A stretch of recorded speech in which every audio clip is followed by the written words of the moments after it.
నేటి 27వ శ్లోకం. ఆయాంతి కిం సుమేరోః సరణిరరుణితా పద్మరాగైః పరాగైః రాహో స్విత్స్వస్య మాహారజన విరచిత వైజయంతి రథస్య మాంజిష్ఠీ పృష్ఠవాహావళి విధుత శిరశ్చామరాళీనులోకై రాశంఖ్యాలోకితైవం సవితురఘనుదేస్తాత్ ప్రభాత ప్రభావః. ఈ శ్లోకంలో సూర్యోదయ సమయంలో వర్ణనీయంగా భాసించే ఆ సూర్యకాంతిని సూర్యరథ గమనానికి వేసిన మార్గంగాను, సూర్యరథ పతాకంగాను మరియు రథాశ్వముల మెడ మీద ప్రకాశించే జూలుగాను ఉత్ప్రేక్షాలంకారంలో అద్భుతంగా భావించాడు మయూరుడు. అంతేకాకుండా ఆకాశ మార్గంలో రెపరెపలాడుతున్న సూర్యరథ విజయ కేతనాన్ని మరియు రథాశ్వములు వేగంగా తమ శిరస్సులు కదిలిస్తున్న సమయంలో శిరస్సు నుండి మెడ పైభాగంలో వరుసగా ప్రకాశిస్తున్న జూలును ప్రస్తావించటంలోని అంతరార్థం ఏమిటంటే, మయూరుడు తన సూర్యోపాసనా క్రమంలో ముందుగా రథ పతాకాన్ని, రథ అశ్వాలను లీలామాత్రంగా దర్శిస్తున్నాడని చెప్పవచ్చు.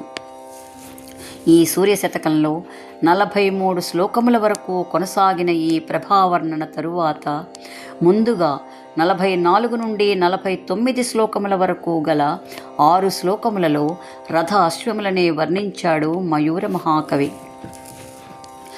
ఆయాంతి కిం సుమేరోః సరణిరరుణితా పద్మరాగైః పరాగైః. కిం అంటూ ఒక్కసారిగా అంతకంతకు ప్రజ్వలిస్తున్న అరుణకాంతిని ఏమిటి అంటూ ఆశ్చర్యాన్ని వ్యక్తం చేస్తున్నాడు మయూరుడు. ఆశ్చర్యకరమై ప్రకాశించే ఈ అరుణకాంతి ఎలా ఉన్నదంటే, సుమేరోహో, సుమేరు పర్వతము నుండి అని అర్థం. ఈ సుమేరు పర్వతాన్ని ప్రస్తావించటంలోని అంతరార్థం ఏమిటంటే, సుర గరుడ ఖేచర విద్యాధర యక్ష కిన్నర గంధర్వ దర్వీకరాశ్రయంబును కల్పతరువాటికా కామదుగ్ధేను మండలంబును విభుద వేదండ సుండాదండ చుడికోద్గీర్ణ స్వర్ణ దీకాండ గండూషిత బ్రహ్మాండ గోళంబును నగు సుమేరు శైలంబు అన్నాడు శ్రీనాథ మహాకవి.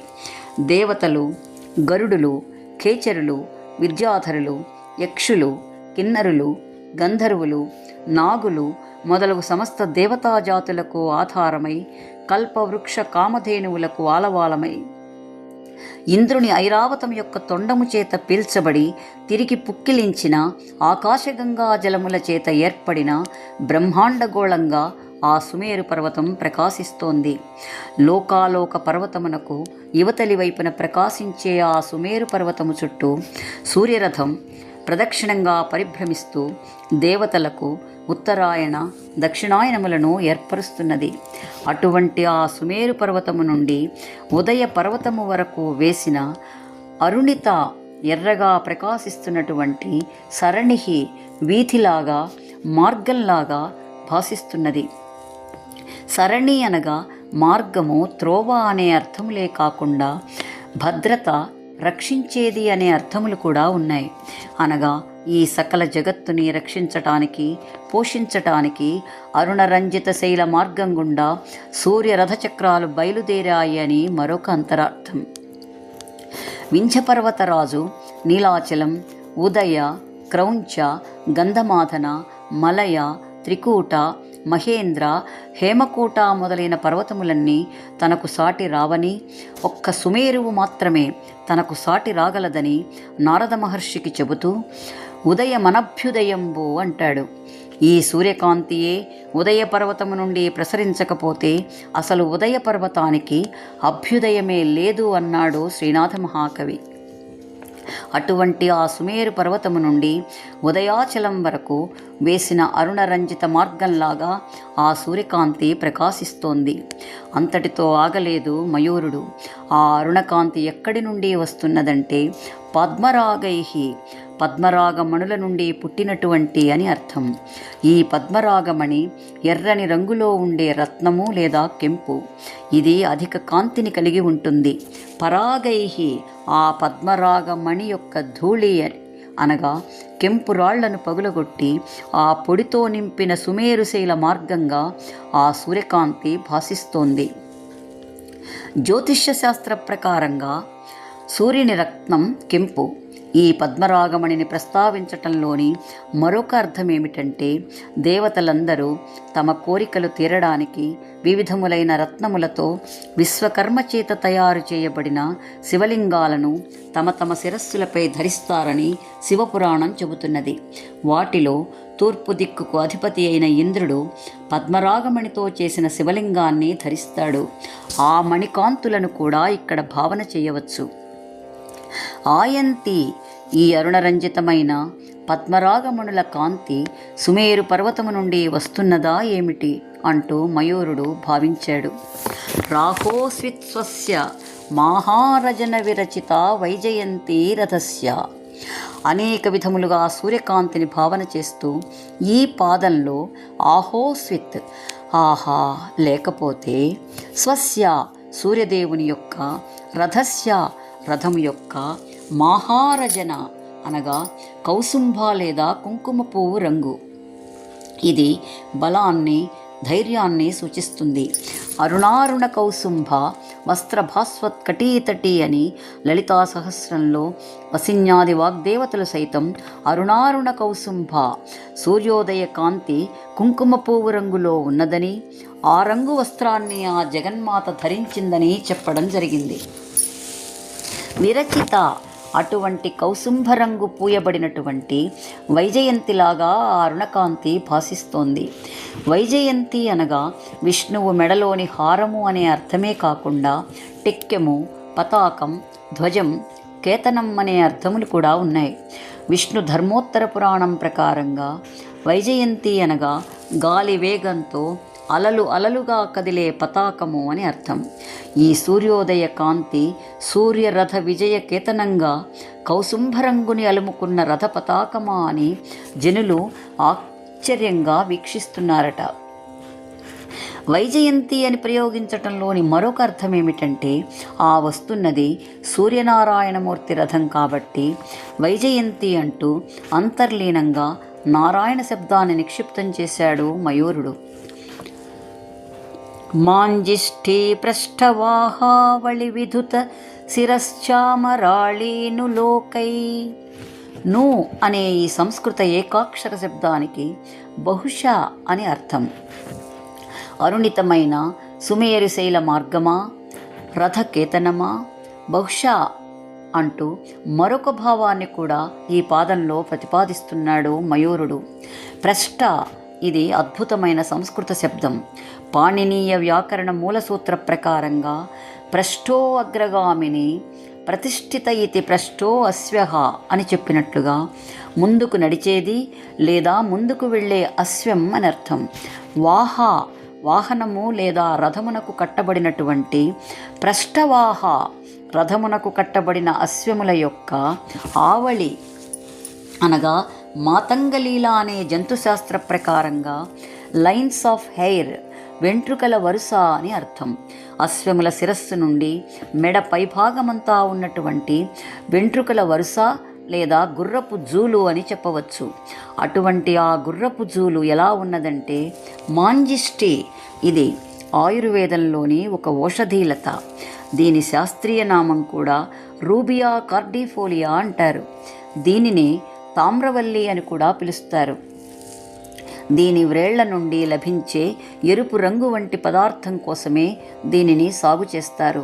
ఈ ఎర్రని పదార్థం రక్త ప్రసరణలోని అడ్డంకులను తొలగించటానికి, రక్తశుద్ధికి, చర్మ ఆరోగ్యానికి, శ్వాసకోశ వ్యాధులు మరియు మధుమేహాన్ని నియంత్రిస్తుంది. ఈ మాంజిష్టి వేరు యొక్క ఎర్రని పదార్థాన్ని లేదా రసాన్ని అలదుకున్నటువంటి జూలుతో ఉన్న అశ్వములు అని అర్థం. ఈ మాంజిష్టిలత యొక్క ఎరుపు రంగుని ప్రస్తావించటంలోని అర్థం ఏమిటంటే, ఆరోగ్యం భాస్కరాధిచ్చేత్ అని చెప్పినట్లుగా సమస్తమైన దేహ రుగ్మతలను తొలగించి ఆరోగ్యవంతులను చేయడానికా అన్నట్లుగా ఆ రథాశ్వముల యొక్క జూలు మాంజిష్టరసముతో తడుపబడినట్లుగా ఎర్రగా ప్రకాశిస్తున్నదని అంతరార్థం. శిరశ్చామరాళి, శిరస్సు ఆ గుర్రముల తలలపై నుండి మెడ పైభాగంలో ఉన్నటువంటి చామరా ప్లస్ ఆళి చామరముల వలె మెత్తగా ఉండేటువంటి దట్టమైన పొడవైనటువంటి వెంట్రుకల సముదాయము అని అర్థం. విధుత ఈ సంస్కృత శబ్దానికి కదులుతున్న, అస్థిరంగా వణుకుతున్న, ఉయ్యాల వలె పైకి క్రిందికి ఊగుతున్నటువంటి అని అర్థం. నాట్యశాస్త్ర ప్రకారంగా విధుత అనగా వేగంగా తలను కదిలించటం అని మరొక అర్థం. వేగంగా తలలను కదిలిస్తున్న అశ్వముల యొక్క శిరస్సుపై నుండి మెడ పైభాగమంతా ఉన్న మాంజిష్టరసంతో తడుపుబడినట్లుగా ఎర్రగా ప్రకాశిస్తూ అటూ ఇటూ కదులుతున్న జూలు వలె ఆకాశమంతటా ఆ అరుణకాంతి విరజిమ్మినట్లుగా ప్రకాశిస్తోందని మయూర మహాకవి అద్భుతమైన భావన. రాశంఖ్యాలోకితైవం సవితురఘనుదే స్యాత్ ప్రభాత ప్రభావః. ఈ విధంగా లోకై జనుల చేత ఆశంఖ్య వివిధములైన శంకలతో అనగా సుమేరుశైల మార్గ అరుణరంజిత మార్గమా, రథకేతనమా, రథాశ్వముల తలపై అటూ ఇటూ వేగంగా ఎర్రగా కదులుతున్న జూలా అంటూ ఆలోకిత ప్లస్ ఏవం తిలకించే విధంగా ప్రకాశించే సవితు ఆ సూర్యదేవుని యొక్క ప్రభాత ప్రభ ఆ ప్రభారుణ కాంతి వహా మీ యొక్క అఘనుదే పాపములను తొలగించునది స్యాత్ అగుగాక అని ఆకాంక్షిస్తున్నాడు మయూరుడు. సవిత అని ప్రయోగించటంలోని మరొక అర్థం ఏమిటంటే సూర్యోదయానికి ముందర సూర్యదేవుడు సవిత అని పిలువబడతాడు. ఇదే సావిత్రిగా చెప్పబడుతుంది.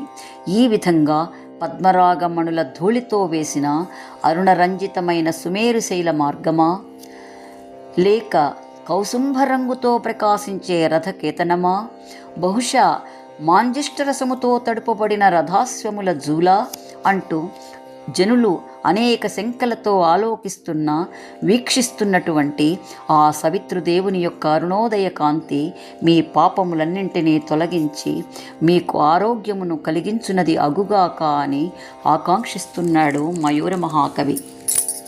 ఈ శ్లోకానికి జంఛాల వారి అనువాదం.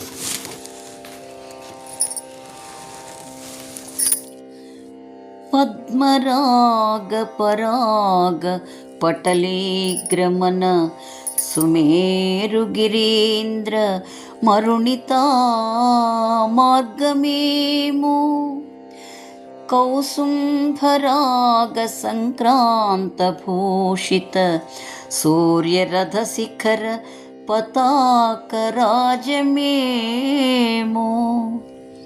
సప్తాస్వరాజశీర్షమనోజ్ఞ మాంజిష్ఠతరల చామర సముదాయమేమో ప్రాచీన సుందరి ఫాలభాగముపైని కమనీయ కుంకుమ కాంతులేమో ఎన జనులకు పెక్కువ శంకలొదమా దివ్య కిరణాలు నాలుగు దిశల గ్రమ్మ ఆశ్చర్యకరమైన సవితృదీప్తులవిగో అనుజ పల్కుమా వేగం స్వాగతం. స్వస్తి.